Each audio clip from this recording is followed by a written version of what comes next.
రాజమండ్రిలో కలకలం రేపిన కల్తీ పాల కేసులో వ్యాపారి కటకటాల వెనక్కి వెళ్లాడు. ఈ ఘటనలో నలుగురు చనిపోవడంతో ప్రభుత్వం సీరియస్గా తీసుకుంది. హుటాహుటిన తనిఖీలు నిర్వహించింది. శివరాత్రి వేళ ఒక క్యాన్లో 40 లీటర్లు పాలు కల్తీ చేసినట్లు నిందితుడు అంగీకరించాడు. అతడిపై మర్డర్ కేసు నమోదు చేశారు పోలీసులు. రిమాండ్ విధించడంతో అతన్ని రాజమండ్రి సెంట్రల్ జైలుకు తరలించారు. మరోవైపు ట్రీట్మెంట్ తీసుకుంటున్న వారిలో ఇద్దరి పరిస్థితి క్రిటికల్గా ఉంది. కల్తీకి అనర్హం అన్నట్లుగా అక్రమార్కులు రెచ్చిపోతున్నారు. నిత్యావసరాలను కల్తీ చేస్తూ అందిన కాడికి దండుకుంటున్నారు. చివరకు పాలను కూడా వదలడం లేదు. తమ అక్రమార్జన కోసం ప్రజారోగ్యానికి పొగపెడుతున్నారు. తూర్పుగోదావరి జిల్లాలో కల్తీ పాల వ్యాపారం గుట్టురట్టయింది. కోరుకొండ మండలం నరసాపురం గ్రామానికి చెందిన అడ్డాల గణేష్ 10 ఏళ్లుగా పాల వ్యాపారం చేస్తున్నాడు. రోజు సుమారు 106 కుటుంబాలకు పాలు విక్రయిస్తున్నాడు.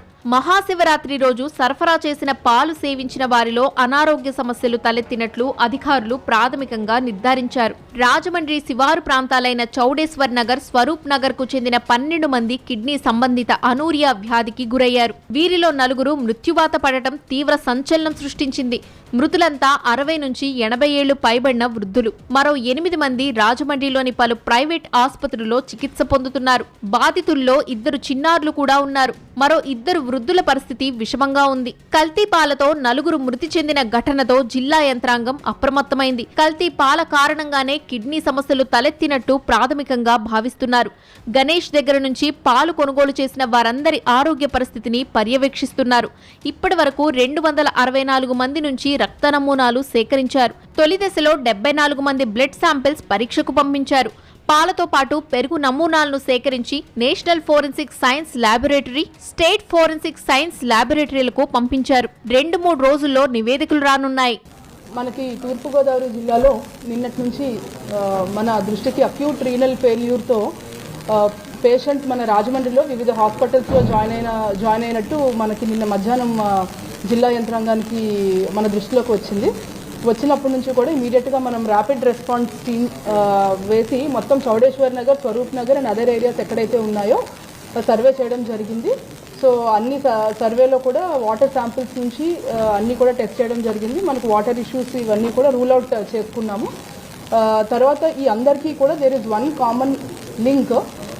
డిఫరెంట్ హాస్పిటల్స్లో 12 మంది వరకు మన రాజమండ్రి అర్బన్ హాస్పిటల్స్లో ఈ అక్యూట్ రీనల్ ఫెయిల్యూర్తో సఫర్ అవుతున్నారు. కొంతమంది డయాలసిస్లో ఉన్నారు. అందరికీ కూడా ఎలివేటెడ్ రీనల్ లెవెల్స్ ఉన్నాయి. సో వీళ్ళందరికీ కూడా మనం కామన్ లింక్ చూస్తే there is one milk vendor who supplying milk to all this family. So వెంటనే పోలీస్ టీం కూడా వెళ్ళి అతన్ని కస్టడీలో తీసుకోవడం జరిగింది. ఎఫ్ఐఆర్ కూడా రిజిస్టర్ చేయడం జరిగింది. ఈ ఘటనపై రాష్ట్ర ప్రభుత్వం స్పందించింది. మృతుల కుటుంబాలకు ఒక్కొక్కరికి 10 లక్షల చొప్పున నష్టపరిహారం ప్రకటించింది.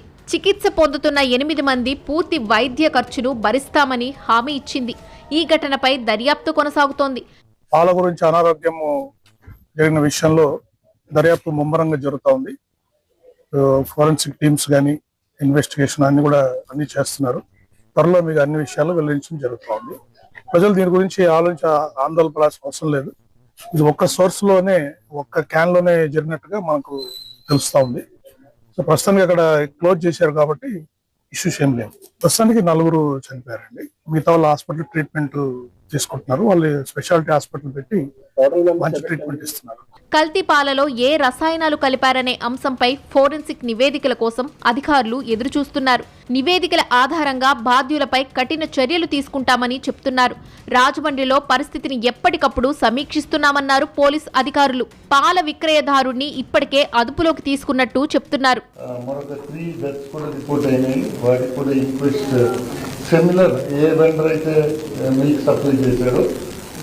మేబీ మిల్క్ కంటామినేషన్ వల్ల ఇది జరిగిందన్నది ప్రైమా ఫేసి మనకి ఎస్టాబ్లిష్ అవుతుంది.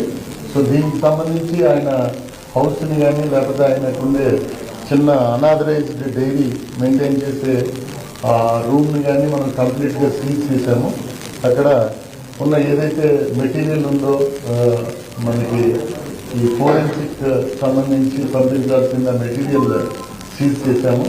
పాల సరఫరా వ్యవస్థపై ప్రత్యేక తనిఖీలు చేపట్టి భవిష్యత్తులో ఇలాంటి ఘటనలు పునరావృతం కాకుండా చర్యలు తీసుకుంటున్నామన్నారు అధికారులు. ప్రజలు అప్రమత్తంగా ఉండాలని, అనుమానాస్పద లక్షణాలు కనిపిస్తే వెంటనే వైద్యులను సంప్రదించాలని సూచిస్తున్నారు.